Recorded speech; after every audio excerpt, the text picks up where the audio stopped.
What I was saying with video referencing, it gives you a lot of ideas you wouldn't have thought of without having studied actual video reference. When I was at RealFX, I was given a shot where this big bear rips off the lid of a can, like a what's it called, a garbage can.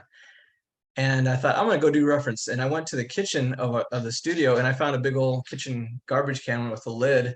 And thankfully, there wasn't anything in there. So I set up my little camera, and I recorded myself ripping it off multiple times.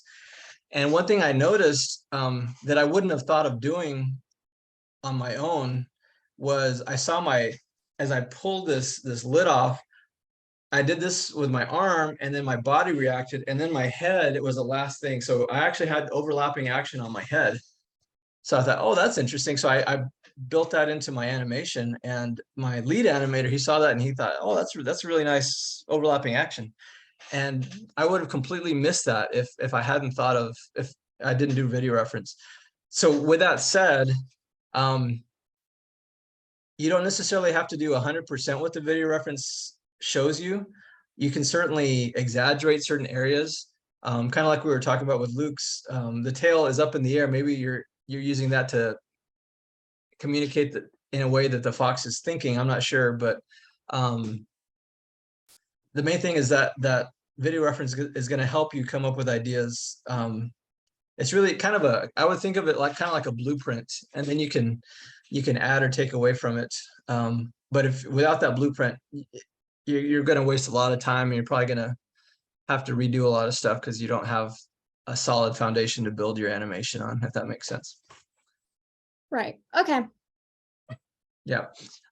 So as far as the animation, the one thing, so we already talked about the tail. Make sure that with every pose, you think about what the tail is doing. You don't want to. I know with some of the Disney, I think even in the Illusion of Life, it talks about how they like the animator on Pluto. He animated the whole body first, and then he went back through and animated Pluto's tail wagging.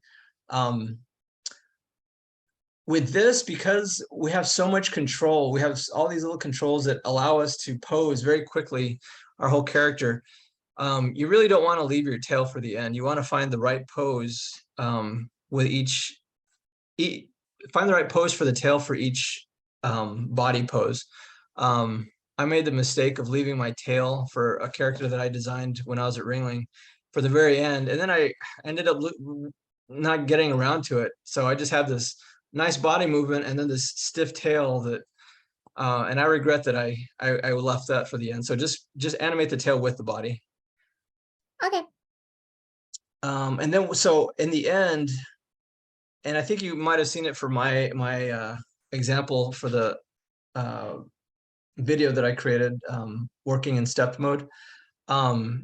He jumps up in the air, he splats into the snow, and then he pops up with a little rodent in his mouth.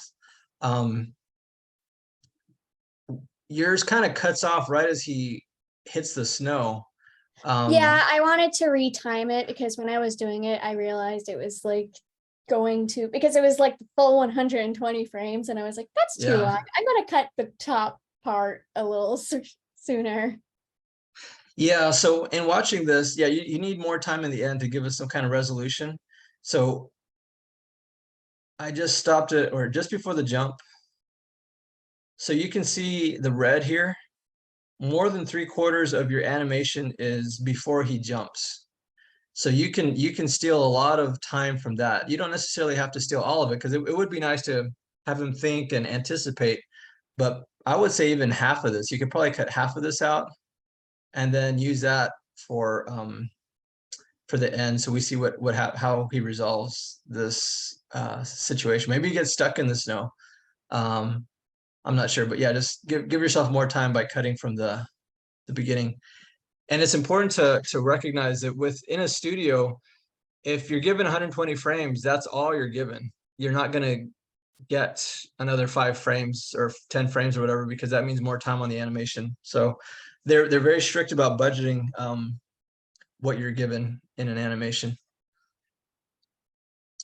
Also, you do squash but for the most part, the character kind of stays squashed through the jump.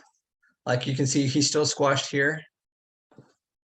And let's see if I can advance. Yeah, he's still squashed. So at the top of your arc, you want him to get back to his round default shape. And then as he's leaving, going back down to the ground, you can stretch him again. And then when he hits the ground, he squashes back into, or, flat against the ground, or not flat, but, more squashed, because the ground's going to compress him. Yeah, but the main thing is make sure to go back through and build that tail, build the poses for that tail before you move forward with any more poses. Yep. All righty. Do you want to quickly share your video reference? I'll let you screen share.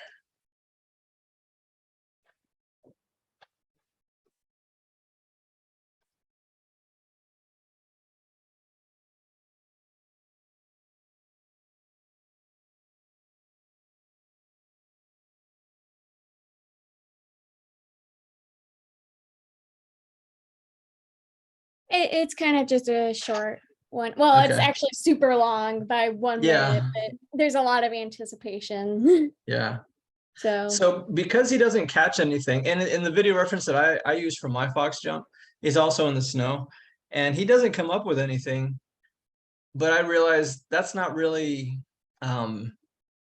satisfying for my audience. So I came up with my own idea that he kind of rustles around and he pulls up a little squirrel or whatever. It's actually a little bitty beaver, but just the idea is you can change it. You don't have to follow it exactly. You can come up with something that just makes your animation more compelling, more interesting, more of a story. That's the big difference between this assignment and the ball bounce. The ball bounce is really an inanimate object, not really trying to tell any story. It's just more seeing how well you can work with the physics, get the idea, convey the idea of physics, but it's not so much telling a story. With this, we're really starting to try to tell stories. If that makes sense. Yeah. All right. Cool. Any I have last thoughts? Go ahead. I just want to mention, it's like I have like a couple other I didn't really use them, but it's like I was looking at a bunch of other references, and yeah. Yeah, and you can pick and choose. It doesn't have to be all from one. The whole idea is that you're researching and combining stuff, whatever works to get your idea across. That's what's going to help you get there. Very good. All right. Thank you, Morgana. I'll go back to screen sharing and let's see where my participants go. Oh, what did I do? There we are. Okay. So we have Reginald. Glad you could join us, Reginald. Do we have Beck also? Did Beck join us? Doesn't look like it. Okay. Let me back up here. That was Morgana. Len, are you ready to go? Oh, I don't see anything in your folder. No, I'm not ready yet. Okay. Jocelyn, got a play blast. Do you want to show us your video reference first? I don't have one. Okay, make sure to find one and then let me know when you have it. Okay. All right, so this is Jocelyn's.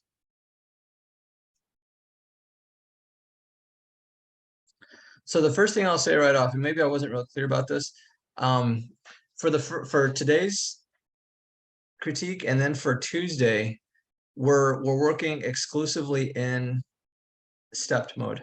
And just to help clarify what I mean when I say that, here's my fox with my animation. Let me scrub through it. Select objects. So you can see in the graph editor, well, if I just play it, you can see the character pops from one pose to the next. There's no, none of the movements are smooth. this is actually how we want to study it and make sure we get the timing right in steps before we go to blocking.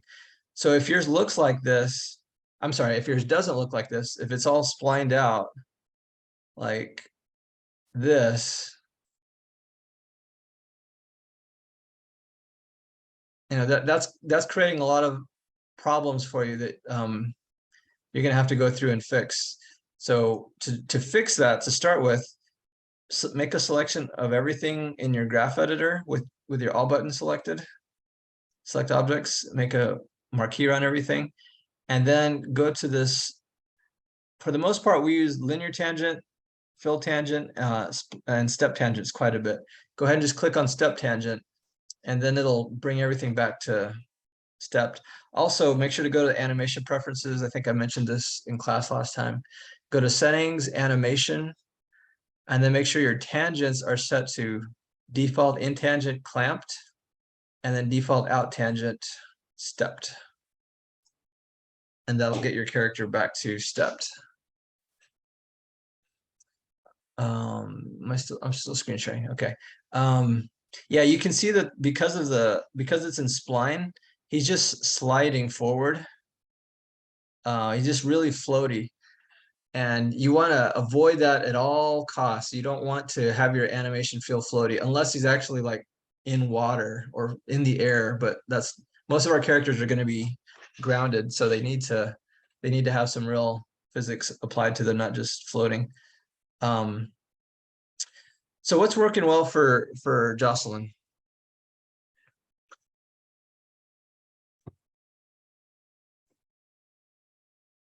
I think the work on the tail is pretty smooth. Yeah, there is some nice overlapping action with the tail. Good. And speaking of the tail, I can tell that I think it's a little slow. Yeah, you might speed up Especially with the landing, maybe. Yeah, it maybe could snap a little bit harder. It kind of feels, yeah, too floaty. So yeah, maybe speed up the timing on the tail. That's a really good point. What was I gonna say? Oh, about the tail, I can tell that you have good shapes, but I think the bigger issue with the tail isn't the shapes of the tail as much as the position of the camera.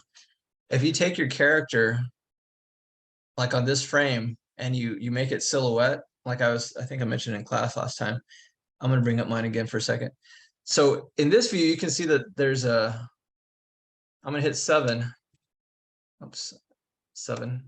And you can see the ears, you can see the tail all through my animation. I'm looking to make sure that there's good negative shapes, or I'm sorry, negative space between the shapes. But if I use this camera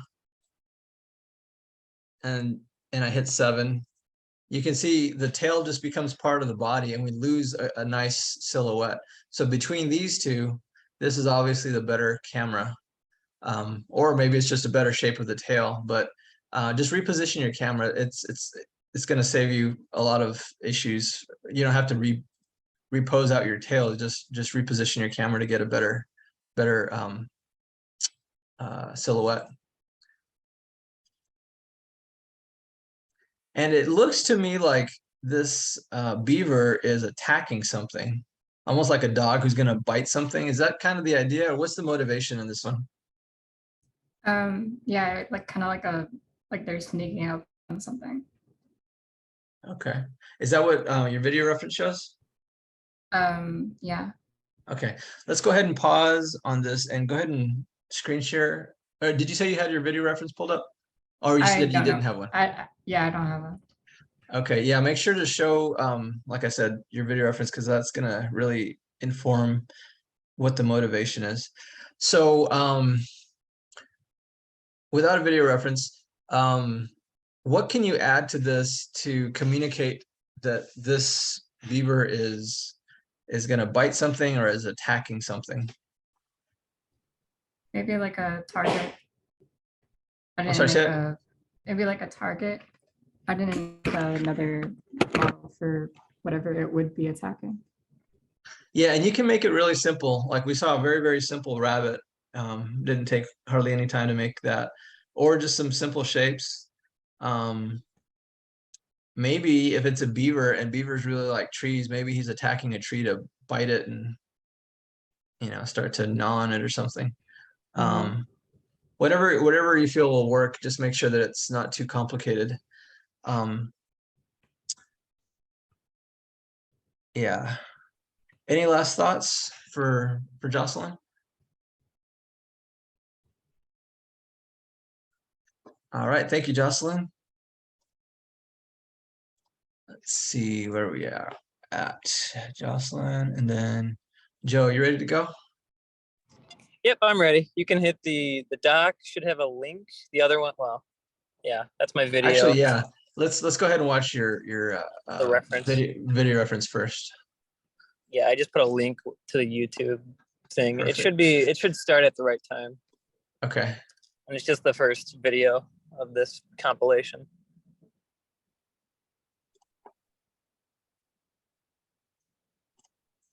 This is more so a reference for the jump as opposed to like a tail, but I just like this jump. Okay. The way he goes sort of laterally up. Yeah. And comes down. Yeah, so that's a nice, go ahead. I think I need to just implement that a little bit more in my actual animation, as you'll see, but yeah, you'll see. Okay. Yeah, so this reference will be really good for helping you get the idea of weight and timing. But do you have another video reference that's really going to give you overlapping action? Because this assignment's really about overlapping action. I mean, we're doing the other two as well, but we want to make sure that this is primarily about overlapping action.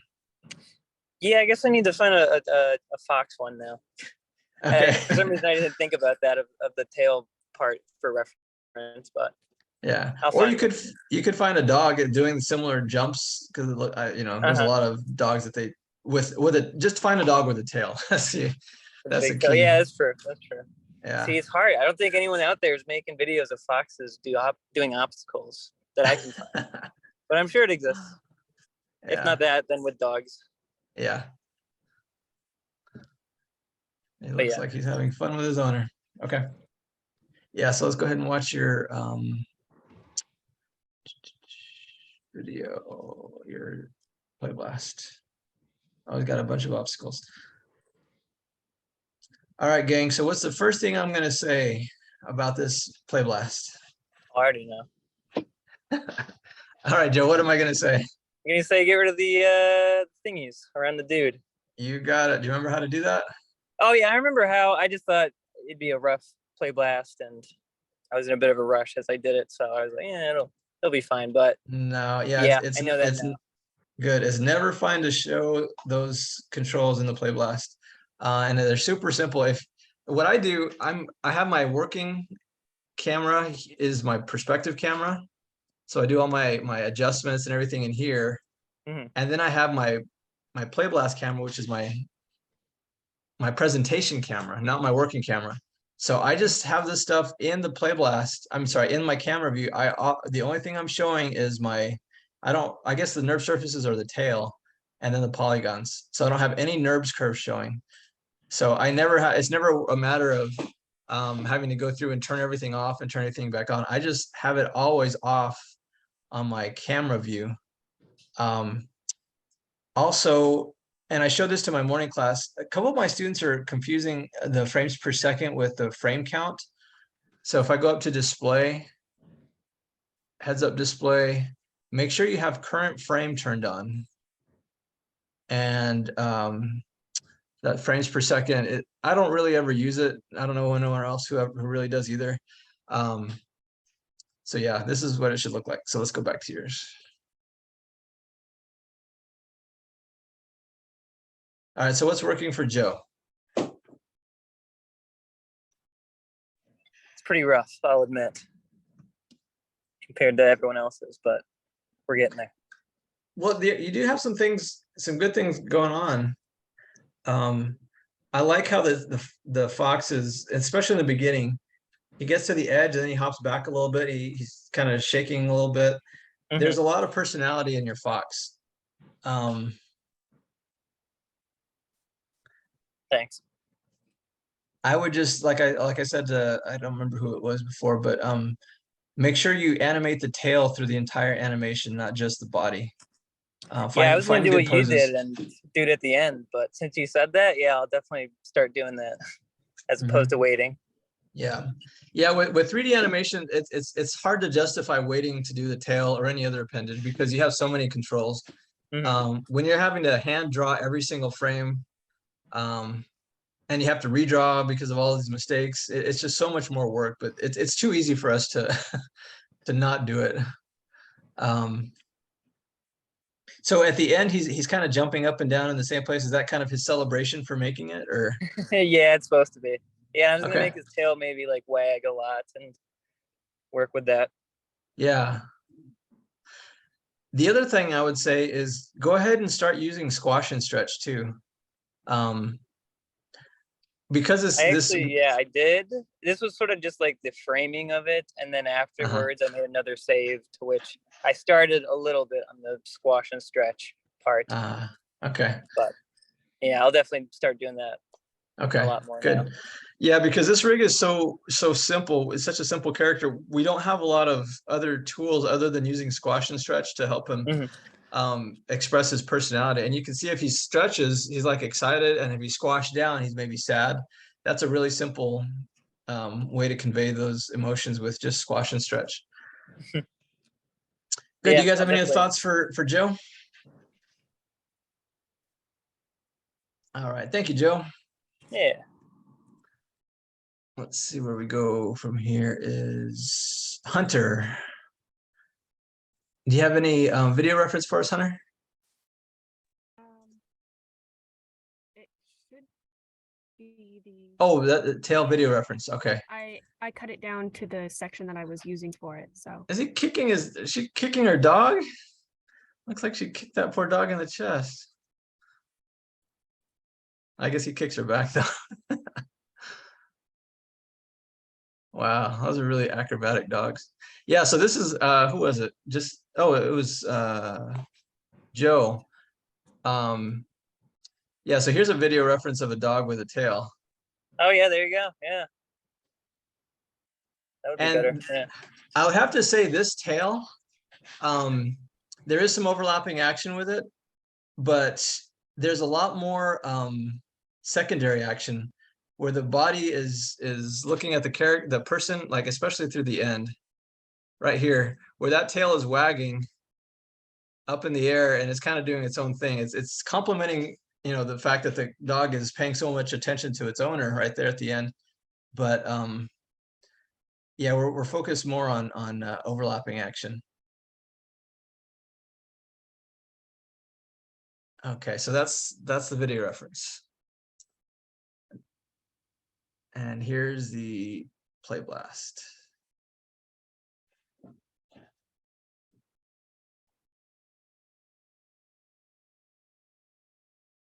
Yeah, so you use the jump where the dog kind of does a flip in the air around the owner. Yeah, and I'm using the earlier ones as reference for the little spinny jump at the end. Okay. Good. Yeah, and you are having the tail wag, which is okay. It doesn't all have to be overlapping action. It can be some secondary action as long as you understand the difference and it's primarily overlapping action.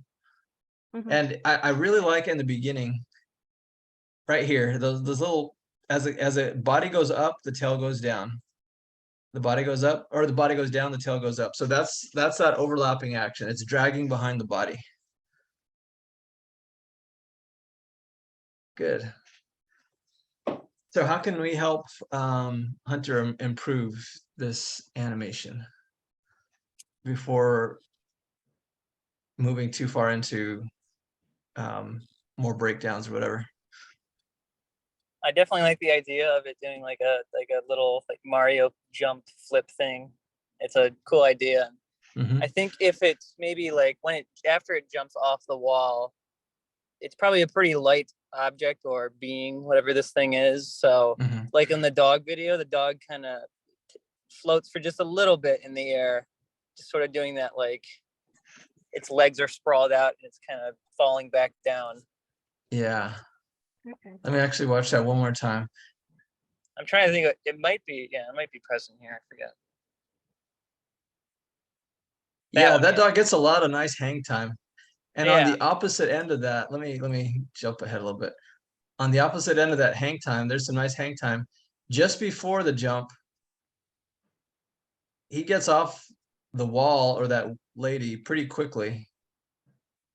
He uses two bounds to bounce off of her. When I watch yours, I think the character's on the wall a little bit too long right there. It kind of feels like it gets stuck to the wall. I think if you got off the wall faster, that's going to do two things for you. It's going to give you a little bit more time to play with your hang time, but it's also going to make it feel like it's just leaving the wall sooner instead of getting stuck there. Okay. Yeah, but overall, I think this one's in pretty good shape too. Yeah, just those minor changes that we were talking about. But there seems to be a lot of personality, even without a face and ears. There's still a lot of personality in this little character, just as a ball with a tail. Good. Any last thoughts for Hunter? All right. Thank you, Hunter. Okay. Oops, I went too far. Hunter, Damien, ready to go. Video reference link. Wow, even made some notes. Walk, little jump, look around, sensing prey, squash, stretch, jump. Face buried underground, pauses, buries itself deeper, gets out of snow, kicked out by prey. Interesting. Let's see what this, yeah, fox, okay. Yeah, the reference I used is at 2:12. 2:12, okay, thank you.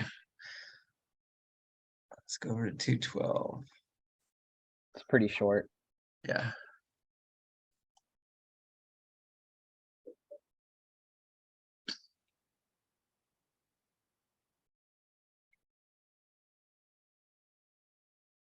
Yeah, that was pretty much it. Like Okay. I saw that there was like that really small jump it kind of did before it did like the big one. I thought that would be good to do. Yeah, right there. Yeah, I haven't seen that before. That's kind of nice. That is anticipation, but he's progressing forward with his anticipation instead of back, which is different. I'm not used to seeing that with all these references we've been watching. He does actually, I take that back. He does still lean back a little before he steps forward. But yeah, he does progress forward a lot sooner.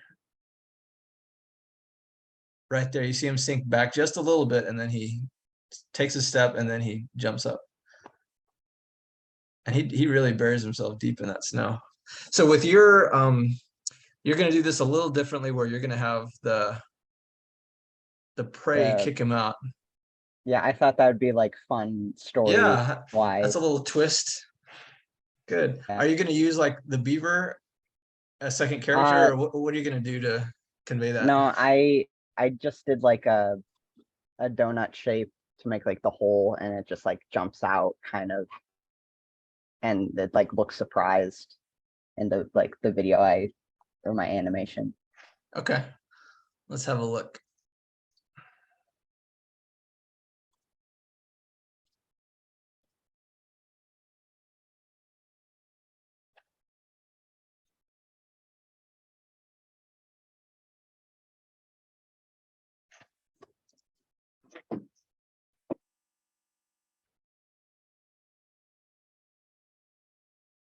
All right, so what do you guys think? What's working well for Damien? What can we say to help this animation improve?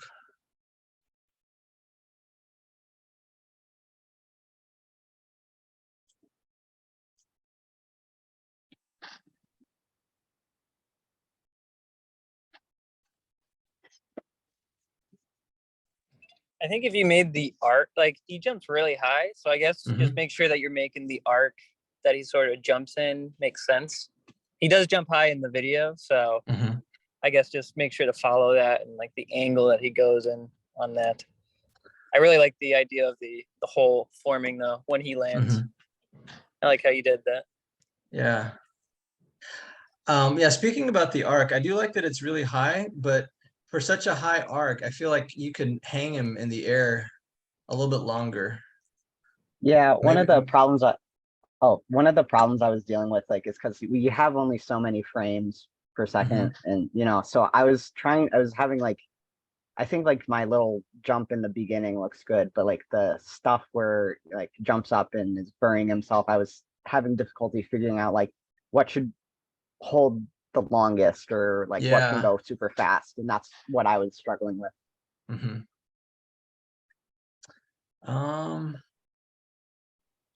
Well, let's take a look.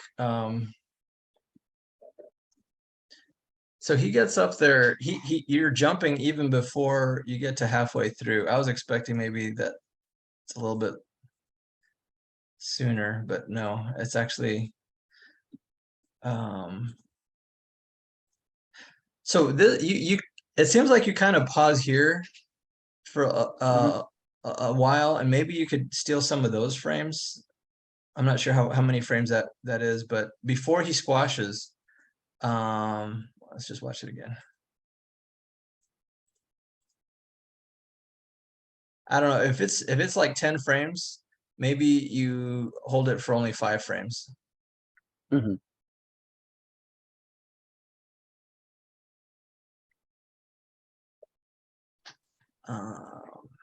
Yeah, I was trying to like, or like with that pause there, I think I was trying to go for like kind of like in those videos where like you would see it kind of tilting its ears and looking like with its like nose or whatever to see where the prey is underground. So I thought like Yeah. but yeah, but I could cut that if it's like if you can't really tell that. I don't know how well Yeah, it's I going. hadn't noticed that. That's an interesting point. Yeah, so I can see where maybe if you're using more of a tilt that you can get that to read more as if he's honing his ears. Yeah. Hmm. So on the other hand, if you just can't seem to find a good place to cut from, maybe this jump doesn't need to be so high. Okay. It's just a matter of getting this high in the air and then coming down so quickly. It feels like either he needs more time to get up there and come back down, or you just make it just drag him down lower so he doesn't have to go so far. Hmm. And that might Got be it. an easier fix. Yeah. And I guess without seeing the character kick him out of the hole, it's hard to understand that he's actually being kicked out. Yeah. So I wonder how you can communicate that more clearly, that he's maybe running for his life, or what he thought was down there is something not to be eaten. Maybe it's actually predator instead of prey. I don't know. Just come up with an idea that can help the audience understand what his motivation is for leaving. And that's why with mine, because I did mine very similar, except that without seeing the video reference, of this documentary about foxes, if you've never seen a fox jump in the snow, it may not be really clear. Maybe they're just having fun, but that's why I decided to put a little rodent in his mouth when he comes up. Oh, that's what he's doing. He's hunting. You don't Hmm. understand it at first, but once you get to that point where you reveal to the audience why he's doing that, that makes more sense to the audience. So just kind of see if you can come up with a way to make that more clear. Yeah, maybe I could or like I could add a beaver in it, like headbutts him or something, and Yeah, like goes back in the hole. exactly. Yeah, something like that. Or maybe he dives down and then he keeps going down and he disappears and he pops up somewhere else. That might be Ah, too much work. I don't know, but yeah, either that or the beaver. Maybe he's not really. Anyways, I'll leave it up to you. But yeah, just see if you can come up with an idea that's a little bit more clear for the audience. okay, thanks. Yep. Any last thoughts for? uh I'm sorry, whose is that? Damien. All right, thanks, Damien. Um, David. Oh, did we watch Damien's? Yeah, we watched the reference. Never mind. David. Yeah.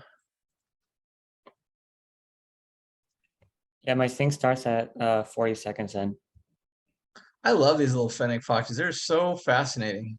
You said what? I'm sorry, how far went? 40 seconds in. 40 seconds. Okay. I think I'd love to have one of these little foxes as a pet. Right there, that little jump. Well, yeah, he jumps into the sofa, he does a little movement, and then he jumps into the table. Oh, so you want him to jump onto the sofa? Yeah, that. Okay. He's got so much energy. Where'd he go? There he is.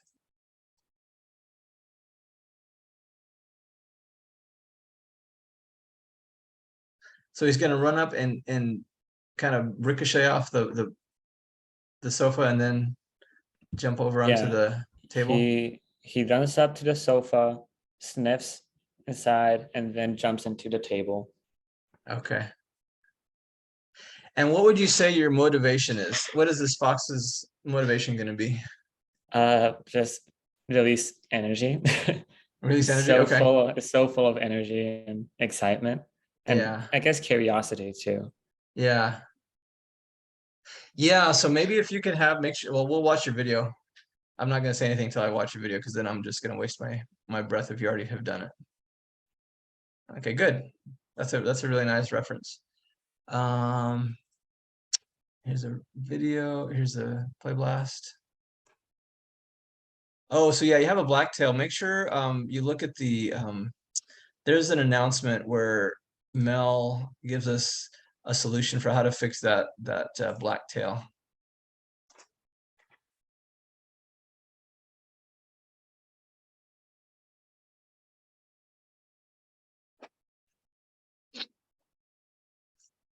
Let's see.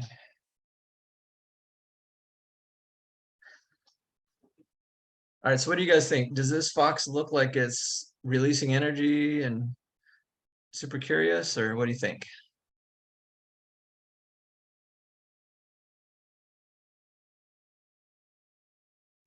For the most part, I think it does. I think it's a little hindered by the chair or the table. Yeah. It just seems like it's trying to just squeeze by under there and it doesn't have much room.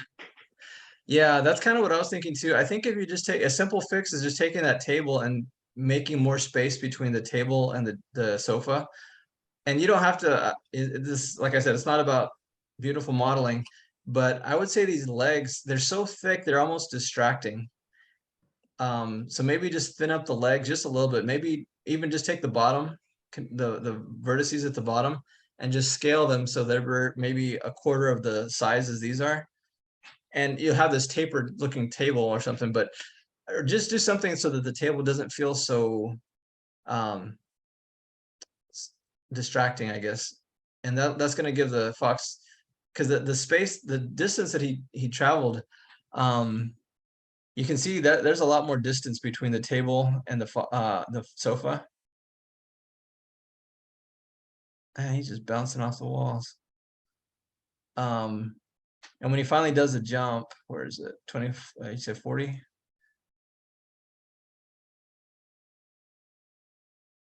Sniffs around. And he prepares for the jump, and then he makes a jump. So that's just seeing that jump. I really like his preparation. He kind of gauges how far it is, and then he jumps.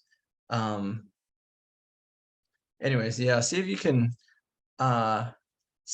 just with your setup, just be a little bit more accurate to your video reference with your table and chair, and I think it's going to make things more interesting for the audience.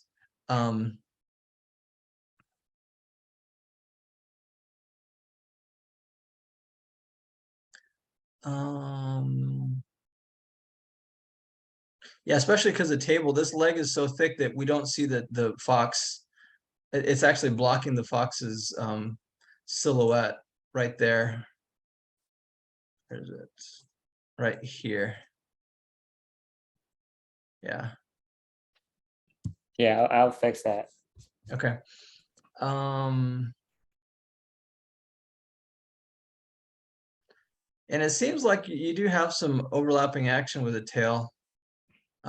Maybe try to just maybe push the C curves a little bit farther. It just kind of is just slightly moving up or down, but see if you can exaggerate that a little bit more in some of the spots. Oh, the other thing is this, there's a position right there where he's kind of has his back to us. That's a really good spot where you really want to play with the tail's position a little bit more so it doesn't just blend into the fox's silhouette. So maybe it's up here in the air, or maybe it's down here wagging left and right or something, just so that it's not buried in the head's silhouette, if that makes sense. Yeah. And then also don't be afraid. You might have done it. I don't see a whole lot of it, but don't be afraid to use squash and you have just a little bit right as he's leaving.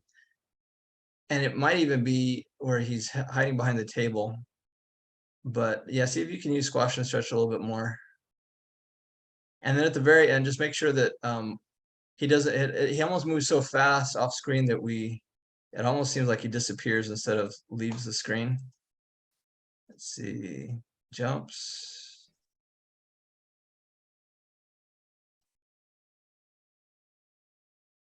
Yeah, he's just gone so quickly. So just give him a little bit more time to actually let us see him if he's gonna jump off the table or something. Any last thoughts for David? Let's see, Luke says the movements on the couch feel a little confusing, maybe because the two hops along the back are a bit close and fast. Maybe that's me, but I think exaggerating that action a little more may help. Yeah, let me take one more look at that. That's probably a really good thing to study.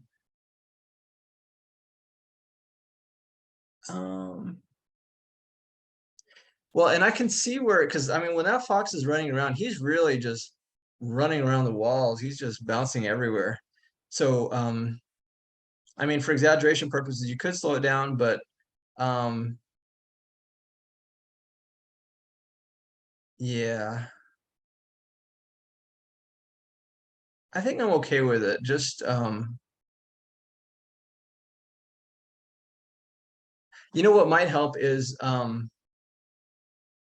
maybe have him speed through those movements even faster and hold a little bit longer on some of these other poses.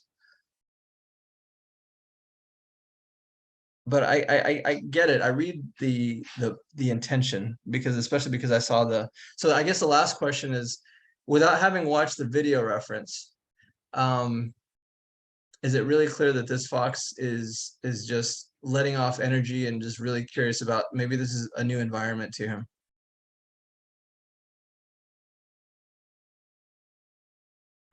And if the answer is no, then you want to figure out how you can communicate that a little bit more clearly. And if it's yes, then you're in good shape. Okay, I'll work on that. Yeah. Alrighty. Okay, thank you. Yep, thank you. Let's see. Where are we at? Beck, or is Beck with us? I don't think Beck is here today. How about Allison? All right, here's the video reference.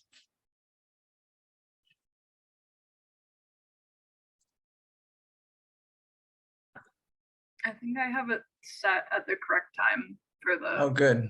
Yeah. Okay. Yeah.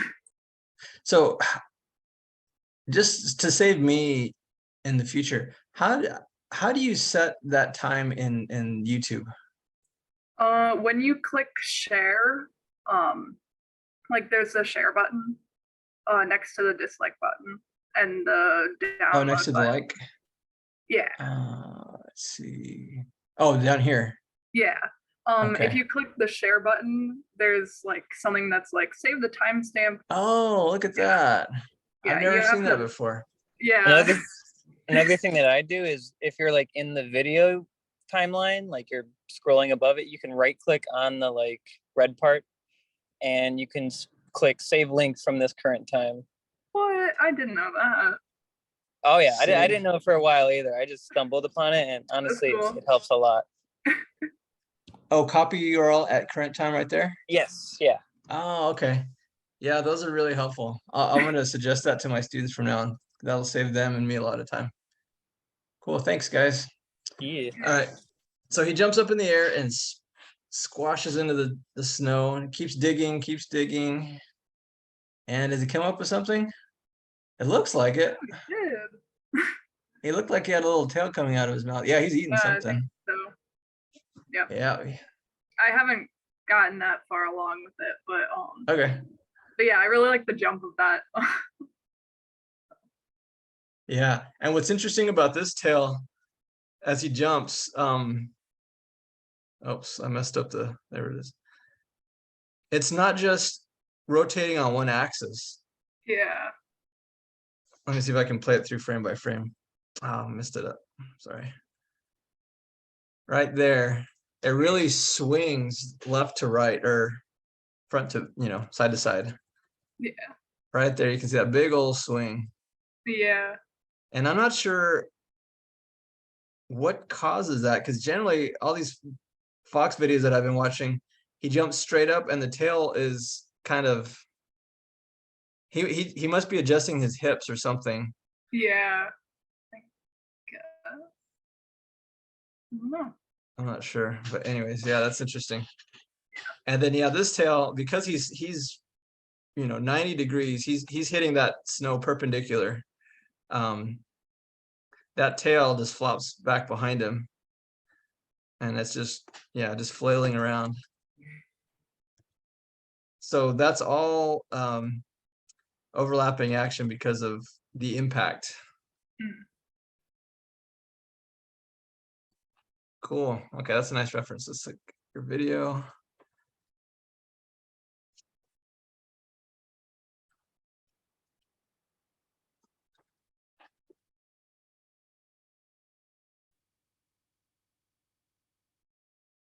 All right, so he jumps up and he buries himself a little bit further. Yeah. And then you said you're. Oh, sorry. Go ahead. I'm still trying to figure out how to get the tail to swing like that. But yeah. Yeah, the biggest help for swinging the tail like that is going to be to animate the base of the tail. Let me pull up mine real quick.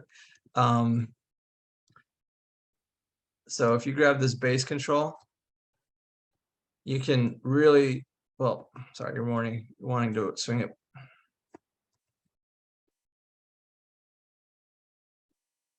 You're really going to be able to swing it around. Yeah. Where the rest of the tail is going to follow if you're using that base control. Okay. Cool. Yeah.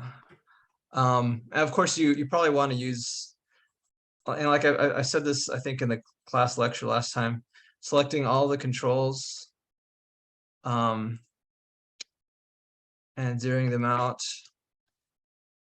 Starting with with this as your default position. I mean, like when he's in the air and you want to, you can very quickly, if you're using all the controls at once for the tail, you can keep that C curve. You can go in and out of that C curve pretty nicely. Okay. So yeah, that gives you a lot of control, as opposed to trying to pose each one of these positions. I mean, at some point you might need to do that, but for the most part, if you use a tail like a spine and rotate them together, usually that works pretty well. Okay.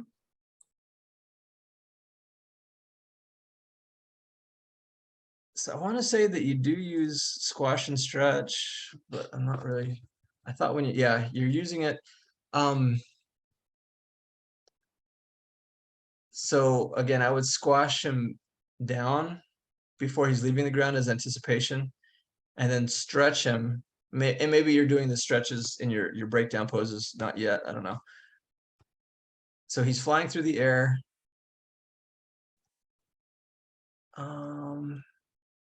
It almost feels like he's changing directions. So I think instead of using a squash here, if you use the stretch coming out of that jump, it's going to keep his eyes more locked on the target.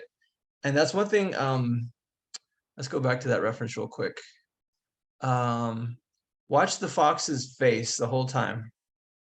Let's go back to it. He's pointing his nose at it. Do you see how even when he was in the air, his nose was always pointing at that target? Yeah. So, and that's really important because as soon as they look away, they lose their target. If you ever watch, I'd love to watch cheetahs run in slow motion. You see them chasing a gazelle at like 65, 70 miles an hour, and that gazelle is zigzagging because it can't run as fast as a cheetah. And that cheetah's head is perfectly locked onto the gazelle. The body is rotating side to side, the tail is flailing around, but that head, those eyes are locked onto that prey. And that's, yeah, so going back to your, so right here, you can see that the head is already pointing up instead of at the target. And then he eventually adjusts and he's pointing down.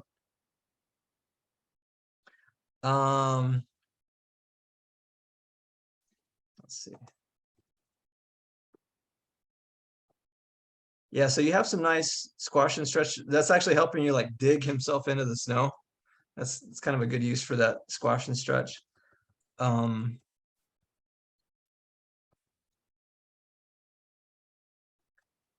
want to be careful with the translations and the z-axis.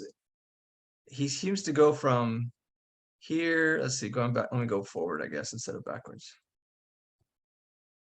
So if you were to, just like traditional animation, if you were to draw your arc, and then your drawings, you would layer drawings on top of this to follow the arc, making sure that it stays within that arc. He kind of goes forward a little bit too much here, and then it kind of rises up as he's going forward, and then he kind of sticks as he's falling down. His translate doesn't advance as much, and then all of a sudden he makes a big jump right there. So you want to make sure that through these poses, and you probably have, I would say what's going to make it easier for you is if you delete some of these poses through the arc, because if you nail down your first position where he's leaving the ground, and then nail down your top position at the crest, and then nail down your contact position, and make sure that those are even, everything else before and after that crest that was at the top, you can delete those frames, and there's a good chance that Maya with a graph editor when working spline, you're going to be able to find with the math, just the averaging is going to be able to find those positions for you, and it's going to be a lot cleaner than having to move your character back and forth in the z-axis. Does that make sense what I was saying? Yeah. Okay. And then, yeah, make sure that tail is also really flailing around. It kind of gets stuck in that pose for a while right here. It kind of flips around a little bit, but yeah, just really have it like rotating around. Hopefully what I showed you with mine will help you to get to some pretty nice poses with the tail. And remind me, what were you going to do at the very end? Is he going to be eating a rodent or? Yeah, probably. Okay, so he's But gonna. I still have to actually get to that point. So how far are you as far as frames? Do you have well, it looks like you only have 2 seconds, so Yeah. you should have at least 3 seconds, which it should be plenty of time to come out of the snow with something in your mouth, right? Yeah. Okay. Sorry, I talked through most of that. Do you guys have any thoughts or comments for Allison? All right, thank you, Allison. And then last we have Reggie, right? You with us, Reggie? Oh, I'm here. I'm still like fixing up stuff before I'm trying to get the play blast and stuff going before I can upload it. So okay. I just uploaded mine. Oh, Lana. Okay, let's go to Lana then. Like it's not the greatest, but at least it was a little bit better than the ball bounce on like Okay. the first test. And do you have a video reference for us? Do you want a screen share to show us your video reference? Actually, I have it on my phone. I'm gonna try and look for it through here. Okay. So just for the future, guys, just know that we're gonna, for pretty much every single project, you're gonna be showing a video reference. It's really, like I said earlier, it's really important for you guys to study life. Kind of like, I'm sure you guys have taken lots of figure drawing classes and still life painting classes. And there's a really important reason that all those foundation classes have you study from life. Once you have those ideas down from having studied so much of it, it's a lot easier for you to start to create beautiful works of art. But you have to study life to get there. Do I have to share a screen to show the? Oh yeah, if you found your reference, let me let you screen share. You should be able to screen share now. Okay. Let me open this screen. Okay. Pretty much it was kind of a blend of a lot of the, I was looking at a lot of videos of the foxes jumping and dipping their faces in the snow. Yeah. Even though many of them kind of look the same. For the one I did, I kind of want to make it seem as if they're trying to fight into the snow. Like that's why it's like, it looks like he's stuck later on. Yeah. Wish I could find the part where he actually just, oh wait, there's one.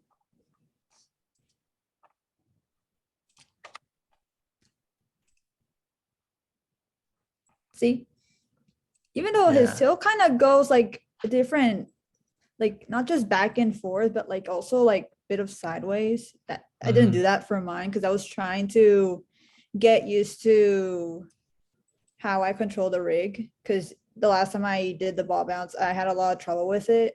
So I wanted to get used to that first before actually trying to perfect something. Yeah. Yeah, this is painful to watch. That poor fox, it looks like he's hitting really hard snow with that little bitty nose. I wonder how much that actually hurts. Yeah. Because he doesn't go very deep in the snow at all. All right, so Yeah. that's your reference. Let me see. Let's go back here. Back to the beginning. I think I looped it. Yeah, okay.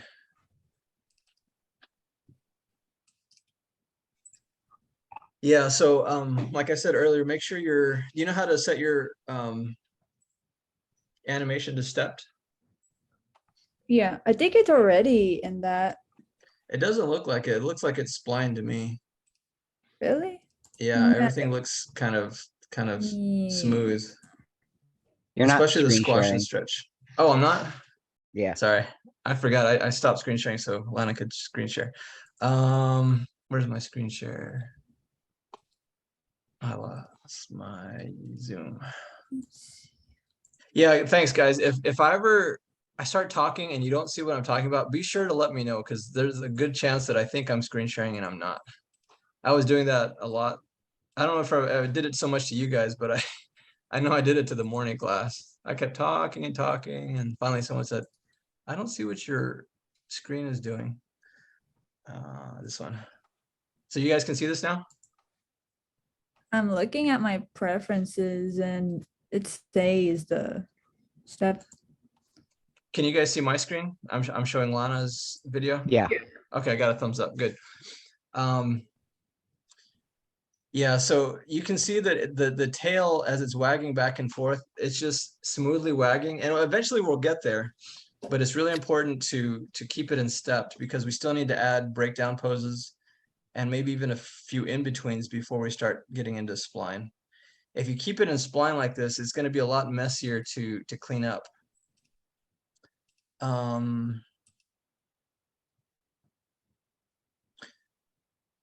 So Lana, remind me, does he stay stuck in the snow, or is he gonna come up with something? No, he's gonna come up. I just wanted to give this a test.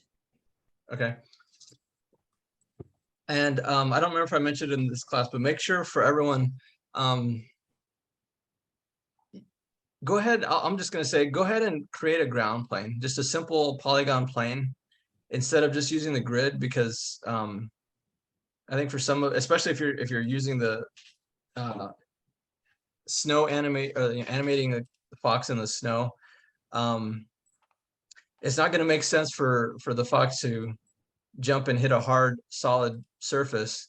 So you're going to need to show that that snow displaces to give him kind of like, I don't remember who did it earlier, but used a torus to spread out when his face hit the snow. Just something simple so it makes more sense than just a grid. Let's see. So what's working well for Lana on this? What would you guys say?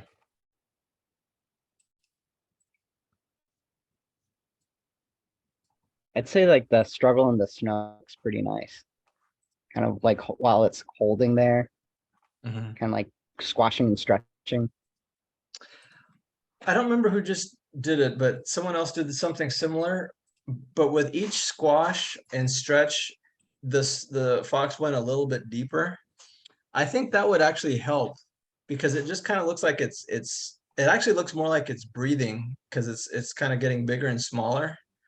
But if you have it making progress down, I think it's going to help, especially on the stretches where the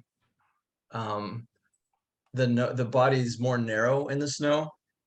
If you stretch, if you pull the fox down a little bit more on those frames, it's going to look like it's actually digging deeper in. Oh yeah, that actually could work. Actually, I didn't think that.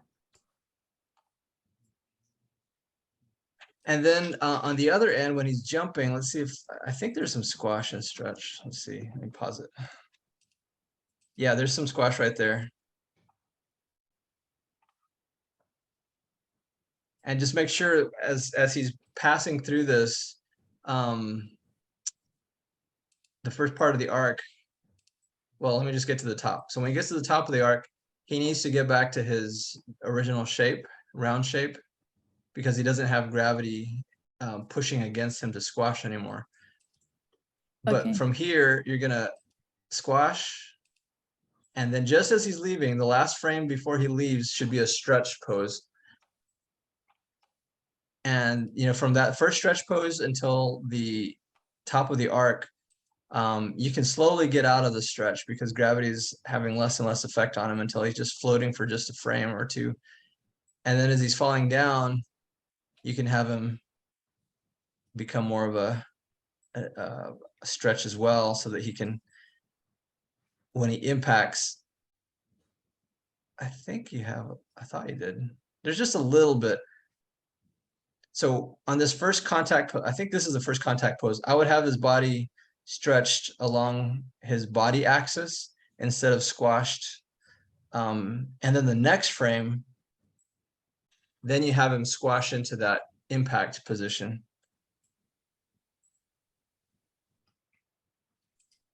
Okay. Yeah.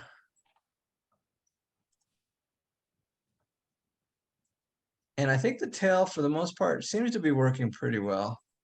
Let me just look for. I thought there might be some pose. No, you pretty much. Your tail, I think, is in pretty good shape. Once we get to offsetting, you might delay the animation on the tail just a little bit, but we'll get for better overlapping action. But as far as your shapes, I think your shapes are working pretty well.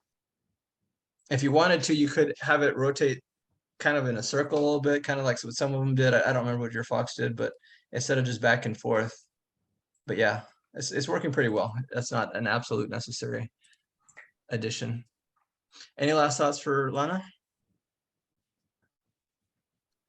All right, Lana, thank you. Reggie, did you get anything turned in? Yeah, I managed to upload it.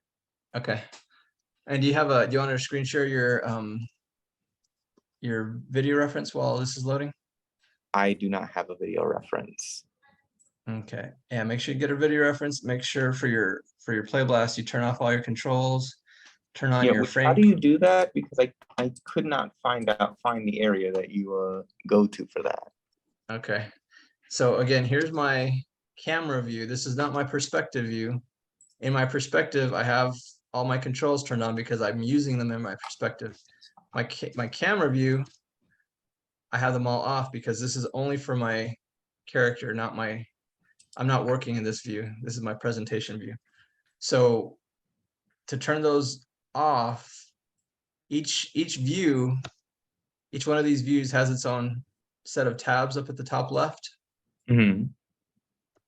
So you just go to the show tab and then turn off NURBS curves. I just turn mine on. Now I just turn them off. Okay, cool. For this current frame down here, display, heads up display, current frame. Put that check on.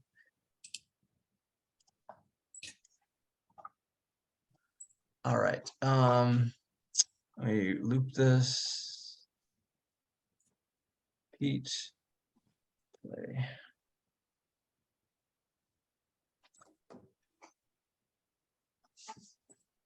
All right. So what's working well for Reggie?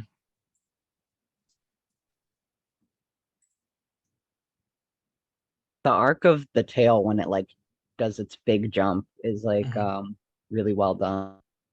Yeah, I would say the arc through that whole big arc is pretty nicely planned. I mean, it may be off a little bit, but for maybe right on the second pose when he's midair right there. But I think for the most part, it's pretty even. It's fairly symmetrical. The challenge though is getting a fox, and of course, you know, this is cartoony, so you can do all kinds of crazy stuff with a cartoony fox as opposed to a real fox. But what is the motivation? How does he jumping from the edge such a long distance and going so high? And that's really where, with the video reference, that'll really inform your decision making on how far he's going to jump and how long he's going to stay midair and all that kind of stuff. But yeah, the first pose, there is a squash and then there's a stretch, and then he gets back to that default pose at the top, which is good.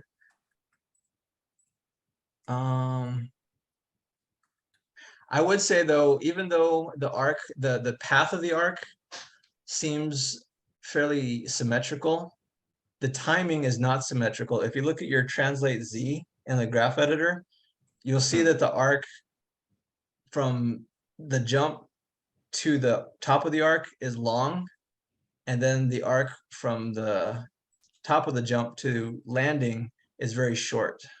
Oh yeah, I figured that much. I'm messing around with like the tail and stuff like that, so I made the time between the starting, like the jump and then reaching the top, the mid arc. I spaced that out for the sake of being able to compare the two a little easier when I played it. Yeah. Okay. So and actually an easier fix might be to take the middle position, the top of the arc, and move that so that it's between right in the middle. The distance between the number of frames from the start to the top of the arc is the same as the number of frames from the top of the arc to the bottom of the arc. Mm. And then, so what is your idea when he lands? Is he gonna stay buried? Does he get stuck there, or? I'm thinking he's gonna try like struggle a little bit to try and get out at the end. So I'm gonna work a little more on like creating some. I'm trying to figure out how to get the because the sphere itself like won't stretch the right way. So I'm not sure. I'm trying to figure out how to get that to work once I finish the like actual like animation part, or finish all the like keys. Yeah. And tell me, so you're gonna struggle to get out of the snow, but do we know what his motivation is? Is he hunting for moles or whatever? I would like to believe that he's like hunting, and he's being a little like, I guess, exaggerated about it, like almost like, how do I word this? Not cocky, but like sort of like extra about it. That's really the best way I can describe it. Yeah. Okay. So like I said to somebody else, maybe, you know, to show exaggeration, we see these foxes jump really high in the air and then they bury themselves. maybe he buries himself so deep that he keeps burrowing under and he pops up completely somewhere different. And that's kind of a twist. The audience wouldn't expect that. And maybe, yeah, he does pop up with, you know, you can scale your beaver down so it's not the same size as him. Maybe it's a little mouse or something. That'd be kind of interesting. But yeah, make sure to find a video reference. It's gonna at least give you more insight into how to timing wise, how to set up your jump. Okay. Does anyone have any other comments for Reggie?